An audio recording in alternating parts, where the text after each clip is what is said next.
And hopefully we do have this up. Great, thank you. So without further ado, I want to introduce our morning keynote speaker. Ellen Gottesdiener is a pioneer in the use of collaborative practices for product discovery, emphasizing on the convergence of agile requirements and product management. She offers leadership techniques, tools, and training for engaging your product community in ways that excite, invite, and produce valuable outcomes and happy teams, which is what we all want, right? Ellen is a world-renowned writer, speaker, and trainer with a keen focus on improving agile product ownership. And she's written several books, 3 books, and her most recent, co-authored with Mary Gorman, is Discover to Deliver, Agile Product Planning and Analysis. I know some of you folks were lucky enough to win a copy of that as part of your registration. She is also the CEO and founder of EBG Consulting, which helps organizations such as these, adapt how they collaborate and improve business outcomes. Please welcome, let's give a good round of welcome for Ellen Gottesdiener. Thank you, Bart. Thank you. Thank you. Before we get started, maybe you can join me in doing this. Do you know how to snap your fingers like that? Let's snap our fingers. Okay.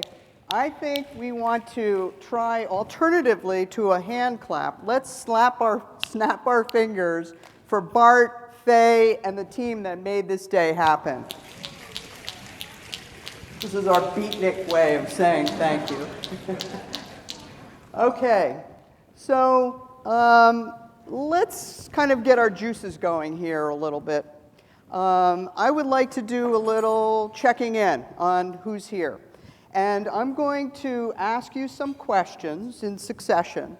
And if the answer to the question is yes or true for me, I'd like you to stand up. So what you want to do is move your chairs back a little bit from the table so that you can stand up in response to some of my questions. All right, that's a great start. All right, so it's Wednesday, the 25th of May, and I am at the Path to Agility conference. Okay, awesome. All right, have a seat. Thank you. Now, let's check your agile age, so to speak. I have been working in an agile or agile-ish environment for 9 or more years. 9 or more years. All right, thank you. I've been working in an agile environment 5 to 8 years. More people, all right, have a seat. How about the folks in here very new to their journey using Agile? Within a year, you're just starting out. Just starting out. Fabulous, welcome. And 2 to 4 years. That seems to be where most of you are. Very good, thank you. Okay, so now I'd like to ask you some questions about your primary discipline in terms of what you do. So my primary discipline is development and architecture. I'm an engineer, developer, architect. Okay, thank you. Have a seat. I'm a business person. I'm a business owner, product manager. Okay, great. Good to see you here. How about user experience design? UX folks. Okay, just a few of you. All right, right. Business analysis is my discipline. Okay, fabulous. I'm a leader. I'm a manager leader in my organization. Leaders, please stand up. Great, good, thank you. And I'm a Scrum Master, Agile coach. Coaches, Scrum Masters. All right, excellent. A very interesting spread of people. Now here's my next question. I am involved in product discovery. I am involved in product discovery. Oh, interesting. Just a small number of you. Okay, thank you. So here is my theme for this morning. My theme is that discovery is as important as delivery. Discovery is as important as delivery. And by discovery, I mean the work that we do to explore, evaluate, and confirm we have a shared understanding of the product before delivery. And by delivery, I mean the work that we do to build, test, and deploy the product. Discovery is as important as delivery. I think in the Agile community, we've made great strides with getting better and better at delivery. As far as discovery, not so much. We have some room for improvement. Now, just like delivery is done in short, continuous cycles, so too is discovery done in short, continuous cycles. So it's like this: discover, deliver, discover, deliver, discover, deliver, discover, deliver. This is the essence. This is the essence of Agile. And when we do that well, we'll be able to get better products sooner. We'll optimize our delivery. We'll have happier customers, improve our organization's bottom line, and a real big benefit is experience joy in work. We need to put discovery in balance with delivery. So to get us started, I want to share with you an example, a true story. And this is a story about Agile Discovery in the context of accelerating pharmaceutical drug discovery. And let me introduce you to Sean. Sean is the Director of Engineering at a scientific research institute. And his institute conducts research studies and research, very basic discovery, and they build products for the understanding and treatment of human disease. And Steve contacted me really worried. So his team was building a product that would be accessed and used by research scientists around the globe. And the scientists were from industry, pharmaceutical industry, academic labs, and research institutes like his own. So a broad base of scientists. And this bioassay research database that they were working on would be used by these scientists to access, query, and curate what is called assays in the scientific world. And assays is an analysis that's very robust and repeatable of some chemical element, or a cell, or a potential drug, some biological material. And this is really important, actually, to all of us, because what the scientists do with these assays is they formulate hypotheses that they then do experiments on for the treatment of human disease. So he really had my interest. The problem was they were stuck. His team in Cambridge, Massachusetts, a team down in San Diego, California, another team down in Florida, needed to collaborate to discover what they needed to deliver. But they were really stuck. They had a set of 40-so features. Each team had a different idea of what to build. They were doing monthly releases, 2-week sprints. That seemed to be going just okay, but a major release was looming, where they needed to present a demo and a summary of their work over the past months to very high people up at the National Institute of Health in Washington, D.C. Really, the fate of the bioassay research database was at stake. Sean and his colleagues needed to discover what to deliver.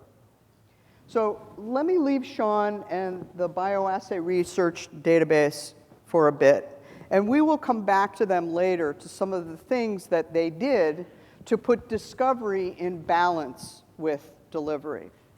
Now, I think we can all agree that the goal of Agile is to discover and deliver a high-value product in as short a time as possible and continually. So that box, let's let that box represent a product. And a product could be a software product.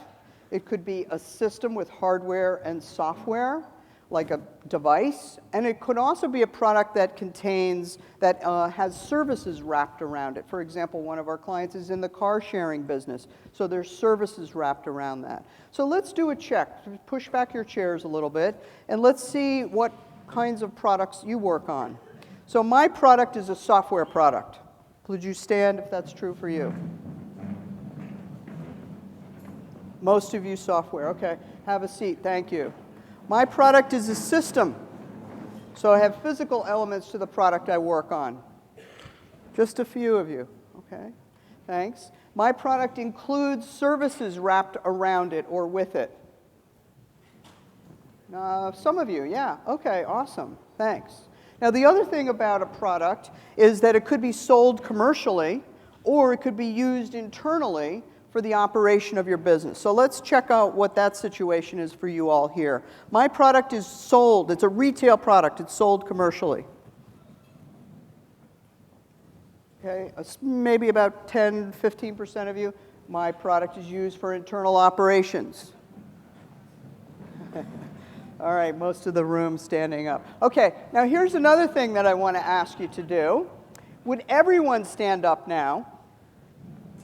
Thank you. You're doing great. I really appreciate playing along with me here.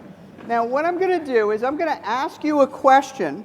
I'm going to ask you a question and let you rank on a scale of 1 to 5, with 1 being lousy and 5 being really awesome, really great.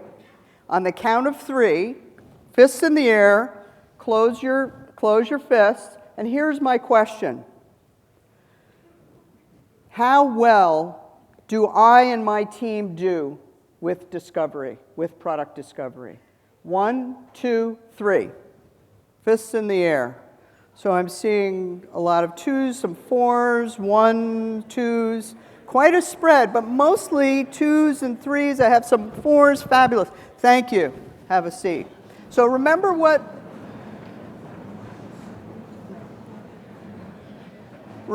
that number. And notice I didn't say, give me a finger. I could have said that. Remember that number, because I'm going to ask you to evaluate that. Now, what we find over doing this work for many years is that some teams do their discovery and too little discovery is what they're doing. Or they're doing their discovery too late, or perhaps too soon. So you get an effect like this. A little bit of focus in discovery, and then they get into delivery, the team gets into delivery, and they start realizing, oh, we need to do some discovery. And struggle to stay within the bounds if you're using a time box. If you're using Scrum, for example, struggle to stay within that time box. Or end up having to do more discover, deliver loops because they didn't have that focus, yeah? Or there's a gap, and you can see that there's a gap between discovery and delivery, and information is lost because discovery is so much about knowledge, and our brains are limited, and with that time gap, we lose our discovery knowledge. So what we need to do is we need to put discovery in balance with delivery. Putting our discovery in balance with delivery, strengthening our discovery muscle, just as over the years we've been strengthening our delivery muscle. Because when we do that, the delivery work that we do will, in fact, be more productive. And our products will be better products sooner. We'll have happier customers, improve that bottom line, and experience joy in this work. So this morning we're going to talk about discovery and focus in that area. And we're going to think about how can we innovate, which means to find new possibilities, to explore options that might deliver, in the end, a better product. And how can we give energy and vigor? How can we invigorate our discovery work? So we also find this, and I wonder if this is true for you, that your Agile team, like we've seen many Agile teams, focus a lot on user stories. How many of you have Use user stories as your focus for discovery. Yeah, most Agile teams do. And then they get a lot of stories. And buried in more and more and more stories. Anybody here feel like you're buried in stories? Some people call it user story hell. There's other names for this. Yeah, so you may be supplementing your stories with story maps, which is very helpful, and personas, but that's about it. So what we want to talk about this morning are ways that we can expand or explore more, go beyond more than just user stories, and use some tools that many of you already know about and have access to in your toolkit. Okay? So I'm going to do another thing. I need your help with this. So I'm going to show you this word, this phrase, Agile Discovery. And let's talk about what that means. So what I'm going to ask you to do is look at that word, that phrase, Agile Discovery, and think about what other words or phrases conjure up in your mind when you see that. What word or phrase?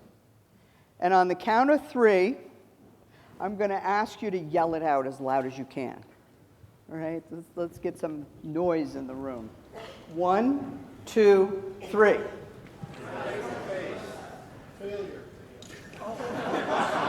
Wow. Well, okay, let's try that again because I could barely hear you. 1, 2, 3. Well, that was better. This side of the room was pretty energetic. Are you there? Okay, one more time because I want to pick up on some of the words that you said. 1, 2, 3. All right, so I heard, thank you very much. I heard a variety of different things. There's things like learning. There's things like exploring, right? What other words? Call them. Somebody yell one word out. Loud. Why? Excellent. How about over here? One word.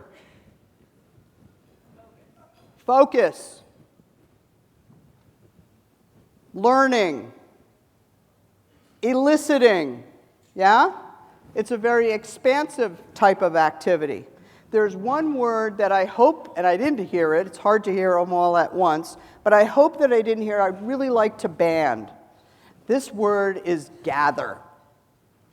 We don't gather the requirements. We don't gather discovery elements.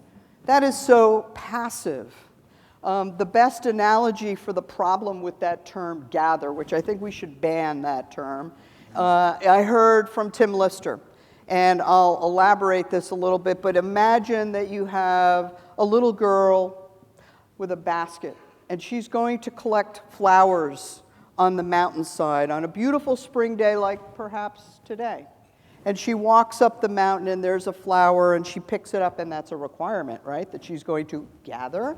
She picks it up, puts it, oh, that's a lovely requirement. I'm going to put that there, and here's another one. I'm going to put that there, and I'm going to pick it up. That's not what it's about, is it? It's much more proactive. It's much more generative, that this work that we have to do. So this is how we have to approach Agile Discovery, in a proactive way, in an elicitive way. So how do we do that? So over many years of working in this area of discovery, I've found that there are 2 key areas. One is around how we deal with context, and the other is around how we do our collaboration. So we're going to take each in turn, and then I'm going to go back to Sean and his team and share how we dealt with context and collaboration. So let's start with context. What does context mean? Well, context is about setting up the circumstances for going from here to there and knowing where here is. Now, a personal example for me of going from here to there and having context is I live in Massachusetts for the past 6 years, and I am continually still getting lost, particularly in Cambridge and Boston, even in the suburbs. My second son says it's like the roads in Boston were designed by a drunk 4-year-old with a crayon. It's all over, and the street signs change. It's really, really confusing. There's a expression in New England, you can't get there from here. Well, I can't get there because I don't even know where here is. We need to know where our context is now to know where we're going. One of my Agile teams built an API product that provided what is called geopoints for customers. So on their mobile devices, they can find where they are located and how to get to their product. And geopoints are longitude-latitude pairs. Agile teams, all teams, need to know their geopoints. What is our vision? What are the goals that we have for this product? What are the metrics? What are the objectives? Whether you use key performance indicators, objectives, or objective key responses, OKR, whichever you're using. We need to know those vision, goals, objectives. We need to know the roadmap, roughly. It will be an Agile roadmap, but we still need to know the roadmap. Do you know your context? Does everyone on your team know context? Now, context is really important from three perspectives. From a business perspective, from a social perspective, and from a personal perspective. If I understand that end game, these things that we're talking about is our end game, if I know them, then I know how the work that I'm doing fits with the business strategy. What is that alignment? That's very clear to me. Now, I also need to know how my team, from a social point of view, fits in with that end game. How do we contribute to that end game as a team community, as a project community, as a product community? And from a personal point of view, it gives meaning and motivation to the work that I'm doing. Context is really important. Here's an example of Linda. Linda is a product manager, and we pulled together her team in Boston and the team located in Chicago together for a series of activities that included doing a liftoff. Some of you may know about Agile chartering. We call them a liftoff, a discovery session, and then moving right into release and iteration planning. And I said to Linda, okay, one of the first things we have to do is set context. And that's your job as the product manager, product owner. And we worked for a couple weeks prior to this event on vision, on objectives. We used validation metrics, a rough roadmap, and so on. I said, 20 minutes, Linda, you have 20 minutes for that. And here she is sharing this with the team. She's looking down at the validation metrics and having a conversation. And notice that this isn't PowerPoint slides either. I've seen, maybe you have too, product managers, product owners that say, okay, here's our vision, and a PowerPoint deck. All right, how generative is that? How engaging is that? How am I connecting with that? Maybe from a business perspective, but I am not engaged in that vision. I am not part of building that vision. So this 20 minutes set the stage for the team to have context. So here's my question to you. Do you know your context? And how do you communicate it? So what I'm going to ask you to do at your tables is form a pair. If you have an odd number of people at your table, make it a threesome. And just 2 minutes, share with each other, do you know your end game? Do you know vision, goals, objectives, and roadmap for your product? And how is that communicated? Okay? 2 minutes. Okay, thank you. Just out of curiosity, let's do a stand-up question. I am happy with the context that I have for my product. I understand my context. Would you stand? Fabulous. So we have to learn from folks that are doing well with context. Thank you. So the other part, another part of context, when we talk about knowing the end game, another very key part of context is knowing the people who care about the product, would care, maybe should care about the product. And there's another term that I don't like for that, and they're called stakeholders. Stakeholders. It's such an angry term, isn't it? It pulls us away from those people. Think about a stake. You put a stake in the ground. You put a stake in the heart of a vampire. It's very impersonal. Stakeholders. Actually, the best teams, the best Agile teams, collaborate as partners. Yeah? As, in fact, product partners. And we need to know who these product partners are and engage them appropriately in our discovery. And essentially, the partners come from 3 different realms. The customer. The customer, of course, is the user and the chooser, and people that may advise them. Users and choosers are customers. Then we have the business partners, the people who sponsor and champion or act in Scrum terminology as product owners for the product. And we have our technology partners, the people who design, define, build, and deploy the product. Now we know from design thinking, how many of you are familiar with design thinking? The world of design thinking, some of you are. In design thinking, where innovation happens, we know that actually the best products evolve from engaging diverse voices of these different partners, not siloed voices.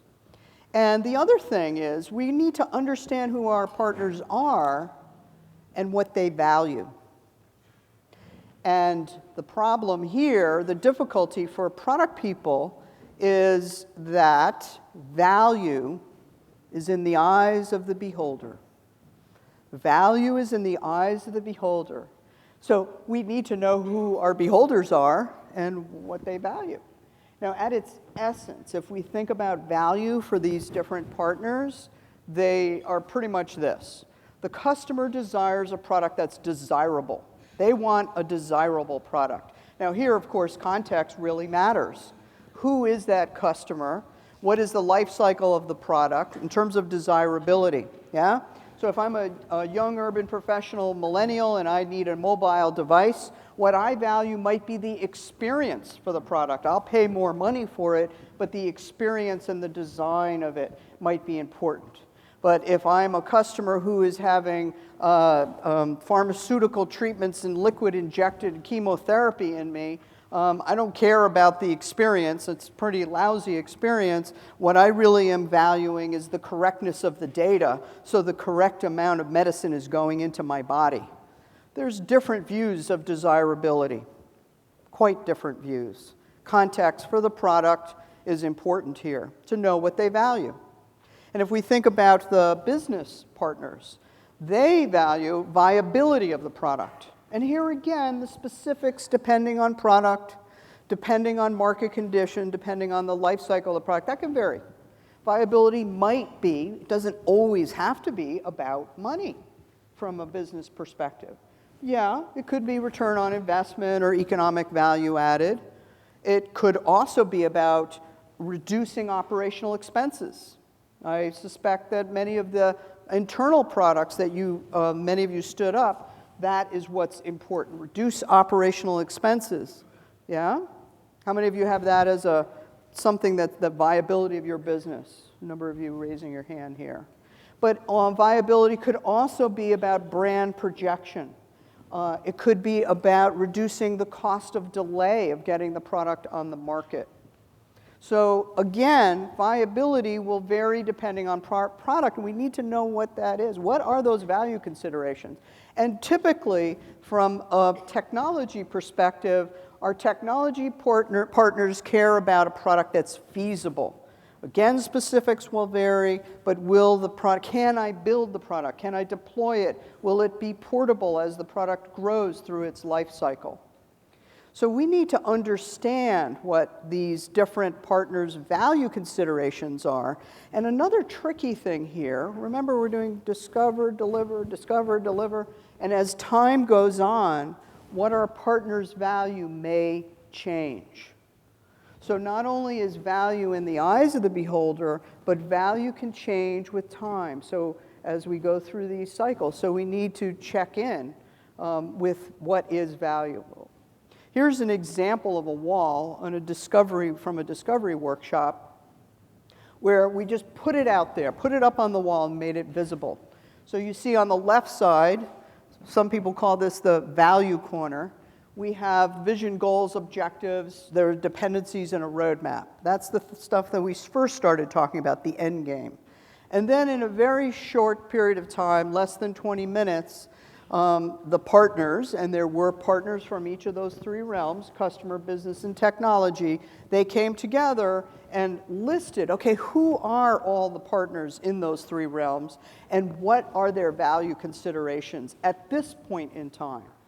And the product owner needed to indicate which ones were going to be high value for the next delivery cycle.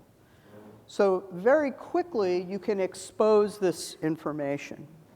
So I wonder, do you look at your partners holistically? I have to say that oftentimes we see teams that focus on one of these partners to the expense of the other. So there may be an overemphasis, for example, on the customer without thinking about viability or feasibility, without those other perspectives. Or there may be too much of a drive, a lead in the technology partnership where we're ignoring what is desirable to the customer. So back in your pairs, share in your pair share. Do you explore the value considerations of all three partners in your discovery work? 2 minutes. Awesome, thank you. So I hope you found that maybe looking holistically at your partners will help with context. So we've talked about knowing our end game and knowing who our partners are and what they value. Now, scientists, they conduct experiments to test a hypothesis, a theory. And they're testing or validating their theory. And there's a lot of talk in the Agile community, probably for about 4 years by now, about validated learning. How many of you are familiar with that? The idea of validated learning. Okay, some of you raise your hand. And this came about because of a book by Eric Ries called Lean Startup. And it's really got product community and many in the Agile community very excited. And Eric's book talks about a model where you build, measure, learn for a startup. Because, well, I mean, it makes sense because about 80% of startups fail. So why don't we not spend so much money building a product that nobody wants? Yeah? Now, Eric is taking from the scientific playbook with this idea of validated learning. Now, I happen to be married to a research scientist, a real discovery research scientist. So I talked to Jeffrey about what the software community is doing with this idea. Sometimes he rolls his eyes because it's a very different world in biology where there's time for materials to grow, and it's really super complex. But when we talk about really what the essence of it is about, is that a scientist has a theory, and they want to get to fact with data. So the purpose of the experiment is to acquire data to bridge the gap between theory and fact. Now, in science, in real scientific research, actually, scientists expect their experiments to fail most of the time. And that actually is what happens. It fails to match the theory. And there could be all kinds of reasons for that. It could be the experiment was bad, the materials were bad, of course the theory could be wrong. So it's actually very complex and it's very, very rigorous. Now, Lean startup, sure, if you're doing a startup, this makes a lot of sense to say, okay, we have a hypothesis about the interests and desirability of our product in a market.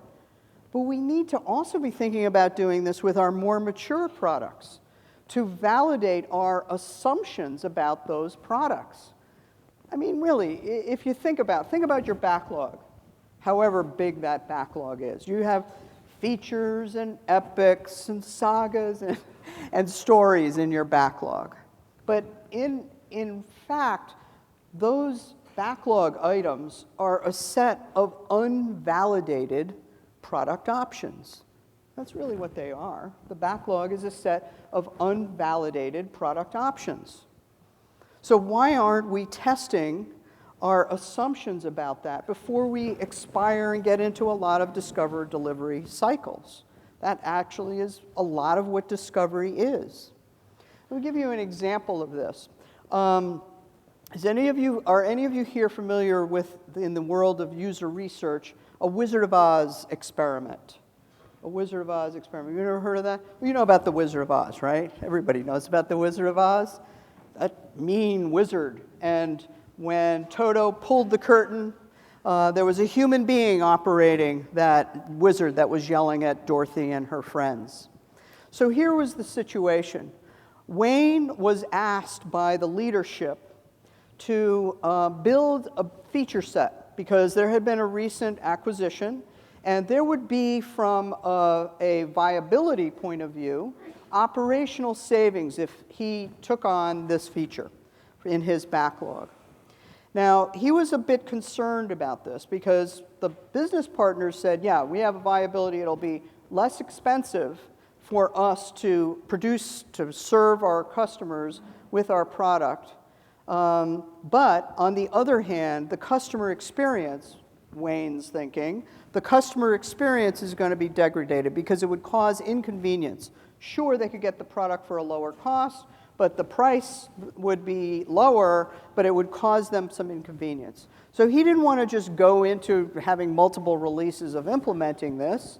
He was wise, and what we ended up doing was creating a Wizard of Oz test to validate the assumption that our customers would actually choose to have this lower cost alternative way to get to their product, but be inconvenienced.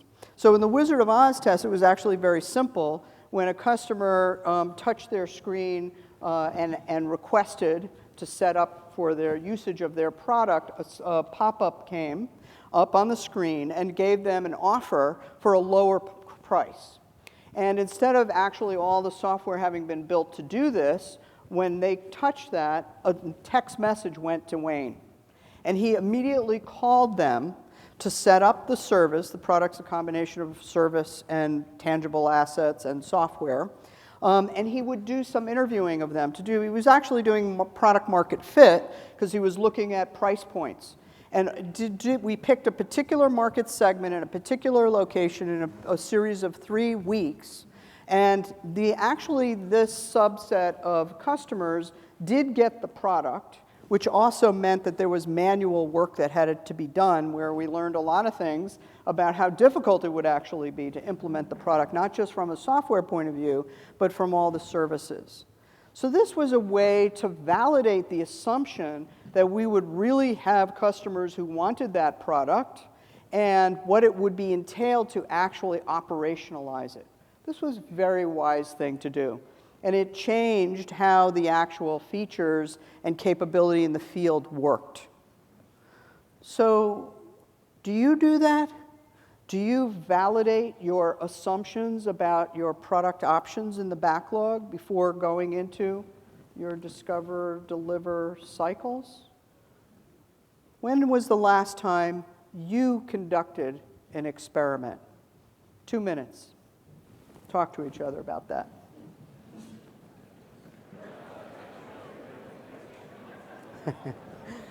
Thank you. So, context. We've talked about knowing the end game, knowing who our product partners are, and using validation to test our assumptions about our backlog items, about what we're going to build. The fourth thing that I want to share around context has to do with product context, okay?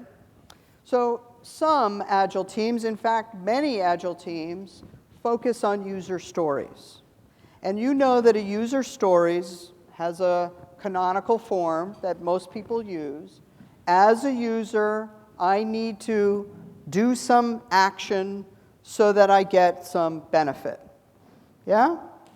So as a professional, Agile professional, I need to register for the Path to Agility conference so I can improve my skills and capability.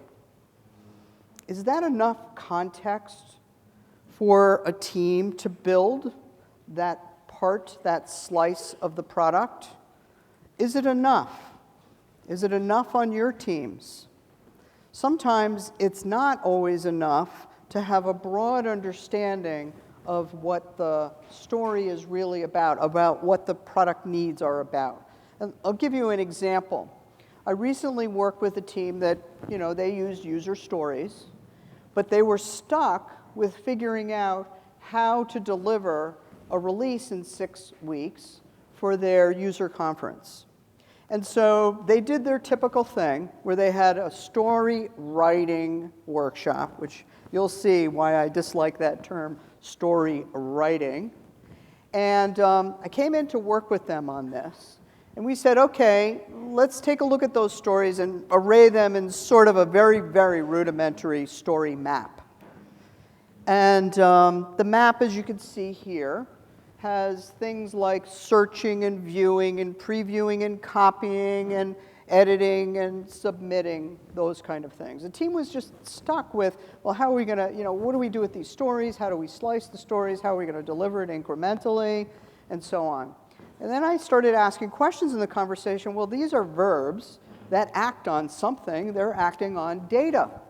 So I started asking questions about scenarios for usage of that data. And this is a real picture. It's really kind of ugly, but it's a very low fidelity data model that you see over on the left. And on the right, circled in red, is a very rudimentary state diagram of the data that was the subject, really, for this release.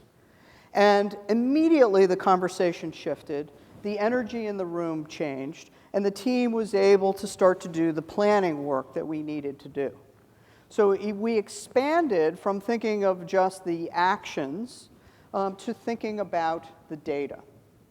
Now, in fact, there are 7 product dimensions.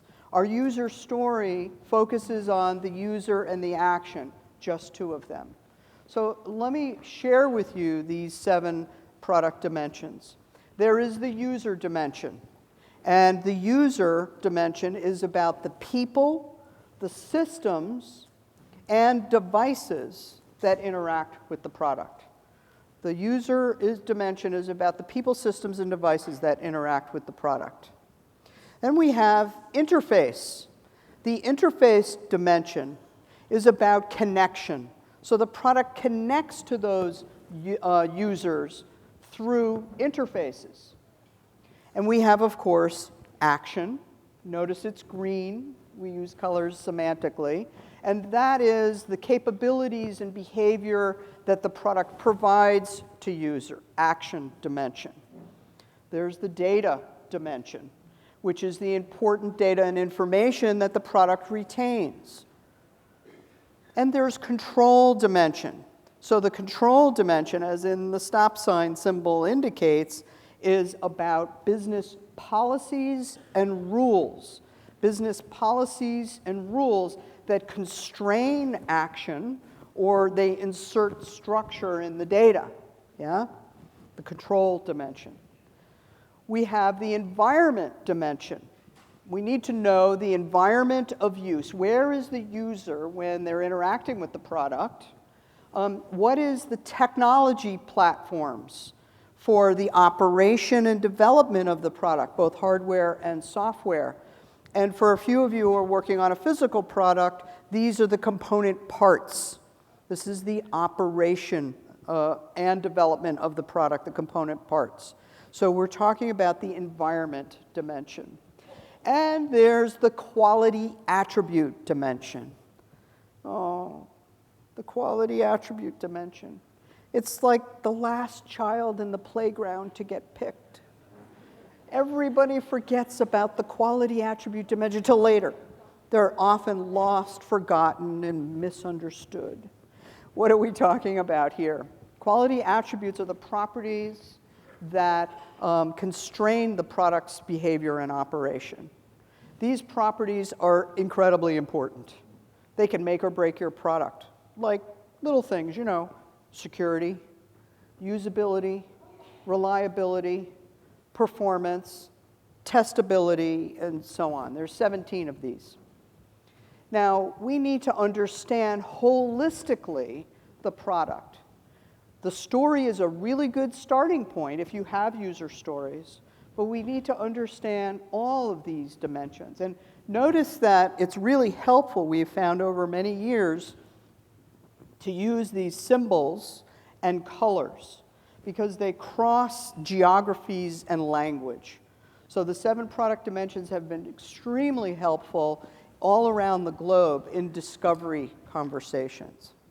Now, some of you stood up when I asked about business analysts, and others of you may know about business analysis and requirements, and you're saying to me, okay, Ellen, well, where's the F word? I want the F word. Show me where the F word is. Well, here it is for the requirements geeks out there. Functional requirements, remember that? Functional requirements are the user action, data, and control. And of course, the corollary, the really crappy term, non-functional requirements, which really doesn't describe them, those are, though, using classic requirements engineering, those are the interface, environment, and quality attribute dimensions. And now we're looking at the product holistically at all of the product dimensions. We may favor one over the other. We may lead our discovery conversations with one over the other because of the domain. Maybe the domain is more data-oriented. And that's what was true with this team that I was working at that was stuck with just user stories, because it was very much about data. Or maybe you have a compliance issue you're dealing with, and you're going to lead, if you will, with the control dimension. But we still need to look holistically within and across all of the product dimensions. Here's a scene from a discovery workshop, a discovery session, a wall, which shows partially what was on the wall after some of these conversations. And we'll get into some of the low-fidelity tools that you would use to do that. So do you look at holistically your product? So here's what I'd like to do. On each table, there's a pack of cards. And if somebody could grab those cards and pull them out of their cellophane, and they have on each of the card are the 7 product dimensions with a brief explanation that I just verbally told you. Can you open them up and lay them out on the card, on the table? Lay the cards on the table for your colleagues to see. And feel free to stand up if you need to see them for your larger tables. Here's my question. Here's the question I would like you to discuss with each other. Ready? Are we ready for the question? Which dimension do you and your teams do really well with in your product work? Which dimension do you do really well with in your product work, and why? Okay? So go ahead and take 3 minutes, give you a little extra time with this. 3 minutes. Which dimension do you do well with, and why? Thank you. We're going to come back to the 7 product dimensions when we talk about collaboration, so we'll return to them. But let's review what we've talked about so far around context. So we talked about 4 things for doing good discovery. The first thing is about understanding our end game, the vision, goals, objectives, roadmaps, how you get from here to there, and everybody understanding that. Next, we talked about the people, understanding our product partners from the business, customer, and technology realms. Another key part of context is making sure that we are validating that we're going to build the right thing. That's a very key part of discovery. And finally, we talked about looking at our product holistically to get good context for the product. Now let's shift our conversation to collaboration. Notice the word collaboration up here. Do you see the word labor in there, right in the middle of collaboration? That's kind of cool. Now think about it. If you're on a team that's doing really good work, really good collaboration, I mean, what does that feel like when you're on a great collaborating team? Can you recall a time, maybe you're having this experience now, maybe it's at work, maybe it's in a volunteer capacity, where you were on a really great team?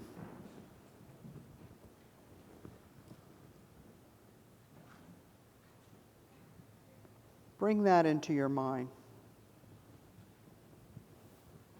Some of you nodding, little smiles. That is a very joyful experience, being on a great collaborating team. Even introverts get energy from being on a collaborating team. Now, I was actually going to do something. I was going to ask all the introverts in the room to please stand up. But I thought that I wouldn't do that. So just blink hard so we know who you are. Yeah. There's a lot of hard work. There's a lot of trust that happens on a great collaborating team. Yeah? But collaboration doesn't just happen automatically or automagically. Collaboration needs to be engineered, if you will, into how a team works. Like this team here was a great collaborating team, and they're standing at a discovery options board, and you can't tell who is who. You can't tell that we have a product owner, 2 analysts, tester, BA, and there were other people that are not in the photograph in the room. You can see the energy just from this sort of faded out picture. Great collaboration needs to be engineered into the team's work. And how do we do that? Well, the first thing we need to do is respect our brains, the human brain, because discovery is a process of knowledge acquisition through conversation, through collaboration, through exploration, evaluation, exposition. We are learning. That's what discovery is. So we need to feed our discovery brains. And one way we feed our discovery brains is look at what all the research shows us about learning. That we want to use visuals to learn, auditory, tactile, right? We need to combine those different learning modes. You probably heuristically, rule of thumb, know this. But 90% of the information that comes into our brain comes in visually. Visually, 90%. So we humans, we do really, really, really, really, really well with visuals. We need to be using visuals as part of our discovery work. And we process visuals quicker. We process visuals in one study 60,000 times faster a visual than text. So are you using visuals as part of your discovery work? And are you using the auditory senses? And are we using, our discovery brain needs motion, action for energy and for sustenance and for innovation and invigoration. Very simple example here. A product owner at a wall, pointing, touching, drawing with a subject matter expert, doing discovery. In this particular scenario, they had a release coming up that they had to pick a set of features that would be in compliance for a multi-million-dollar product that they were selling, that they had, signatures on. And they needed to be able to make decisions quickly and collaborate really well. And the product owner didn't have some of the domain expertise that that subject matter expert did. So are we feeding our discovery brains? Are we using visual and tactile techniques and auditory techniques, aside from just writing user stories? Are we doing that kind of work? That is really essential to our discovery. Now, another thing that's important is, we're having conversations. And conversations are fine, but the best conversation when we're talking about product discovery are structured conversations. Now, structured conversations is a metaphor for the ongoing, collaborative, and systematic exploration of product options so that we can make good decisions. And a structured conversation basically goes like this. We explore options. And you can't have everything. So we need to then slice those options with value. Take value as our slicing mechanism and come up with a subset of options. So value is sort of like our sushi chef knife, where we look, let's take the freshest ingredients, the highest value options, and those will be the subset of options that we will assemble. But the conversation still is not over until we can confirm that we have a shared understanding of what we're going to deliver by using acceptance criteria to verify that we have built the product slice correctly and that we can validate, test our assumptions that it is the right product for that next delivery cycle. And around it goes. And we use the 7 product dimensions to do this explore, evaluate, and confirm work. Now, the cool thing about this is this meta pattern. That's really what it is. The structured conversation is a meta pattern. It works regardless of whether you're doing the exploration, the discovery, for a longer term time horizon, what we like to call the big view, where you might end up having a product roadmap, an agile, hopefully, product roadmap, or whether you're looking at the preview, which is like a release level, or whether you're doing it for the now view, for your current sprint or iteration or work in progress if you're using Kanban. Yeah? So the same conversation, big view, preview, now view, whether you're exploring boulders, rocks, or pebbles. Now this is a human pattern. This is really actually not anything new. If those of you that remember I asked you about design thinking, we talked about the different patterns in design thinking, and there's one, a diverge, converge, that's a big one. Or open, close, that's what this is. Or years ago when I wrote requirements by collaboration and working with teams in facilitated workshops, I noticed this expand, contract pattern always worked. So this is sort of a human meta pattern. So we need to be having structured conversations and employing some of the other things that we talked about, like, say, visuals. And here's an example of a product owner pointing to a visual model. Anybody know what that visual model is called? Context diagram, which is a really good visual model to use to visualize the interface dimension. This happened to be at a gaming company, and they were looking at doing discovery for our next release. And that context diagram, all those lines are interfaces, possible interfaces, right? So in exploring, we looked at what were all the possibilities. But I gave this product owner a yellow marker and said, okay, well, we talked about earlier in our value corner, we have value, we have our partners in value, and you told us what the value was for our next delivery cycle. Which one of those interfaces do we absolutely really need to build in delivery? And so some of you might be able to see that there's yellow traces on some of those interfaces. So we need to be looking at expansively our options for the 7 product dimensions. Yeah? So back to your cards. I want to ask you to do this. Think about those 7 product dimensions on the table. Think about your particular product. Which dimension might you be missing out on? Which dimension might you actually be causing some risk to your product because you are not exploring that dimension? Okay? 2 minutes. So, arms up. Curious to know, did anybody pick the quality attribute dimension? Some of you did? Yeah. That is one that teams often forget about looking at. We want to look at all 7 product dimensions holistically. And you may actually be risking your product by not looking holistically at those. So structured conversations within and across all 7 product dimensions. So the third thing in collaboration is around examples.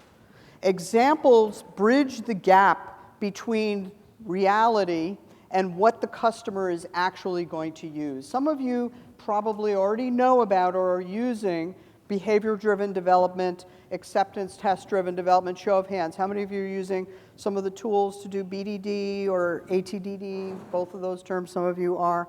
Okay. Examples make it real. As Brian Merrick said many years ago, soon after the Agile Manifesto was written, he has a great expression. An example would be handy right about now. Examples are really powerful to have good collaborative conversations. In fact, I think examples are the new iron triangle. You know that iron triangle from the PMI, Project Management Institute, with scope, time, and budget or cost, you know, that iron triangle. Well, let's think about examples, what they do for us. You have requirements. Requirements are explored with examples, right? The requirements are explored with examples, real concrete examples. Those examples validate the requirements because they're based on real data, real usage, real scenarios. So requirements help us explore, examples help us explore the requirements. The examples validate the requirements. Those examples become tests, yeah?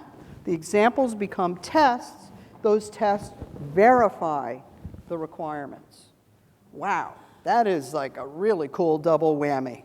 The double whammy is collapsing the V of verification and validation for those systems engineers in the room. Collapsing the V with concrete examples. As we did here, in this discovery session, the product owner is pointing to data examples, and he and his colleagues, other subject matter experts, wrote them down in about 20 minutes. We walked them through, and lo and behold, no real surprise, but we found missing business rules from doing that.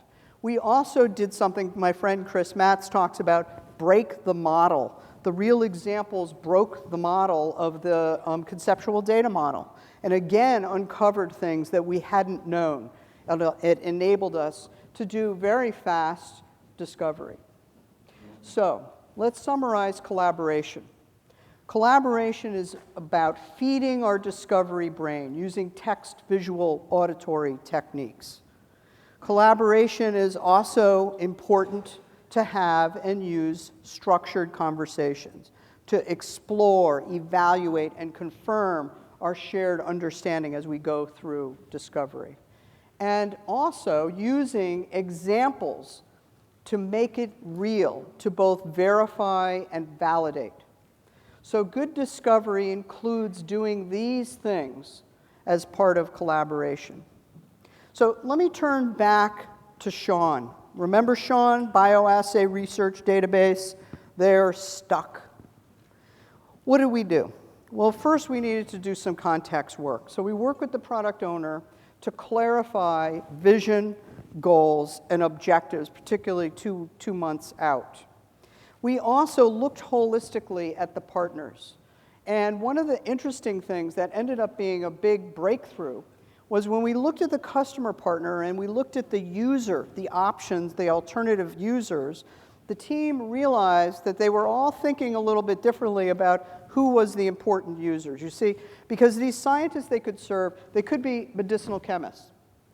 They could be assay biologists that the product was going to serve. They could be compound chemical library analysts. They could be bioinformatics scientists. And so we needed to get clarity, and the product owner said, no, we really need to focus on the bioassay and the biologists, the bioassay analysts. Those are the scientists that we need to focus on. So what we did was we did some validation experiments, forming a partnership with some pharmas and academic labs, had some assay biologists who would volunteer to participate in prototyping, while the team was also doing some delivery work. You see, because it wasn't clear whether curation or query was more important. And we learned that query was more important. So that became the focus. And we had conversations using the 7 product dimensions. So we looked holistically at the product. So we used all of these elements that we were talking about from context. When it came to collaboration, we pulled all people together from all 3 locations, and we conducted a discovery workshop and release planning for the next couple of releases. Again, using visuals. So we used data model, context diagram, role map, state diagram, very rudimentary, very low fidelity things. We took photographs of them.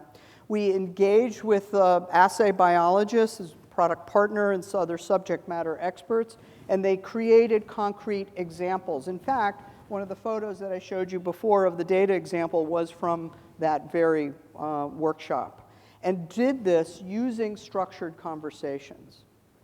So what the results were? Well, I'm happy to report that the bioassay research database is alive and well. It's being used by about 50,000 scientists globally.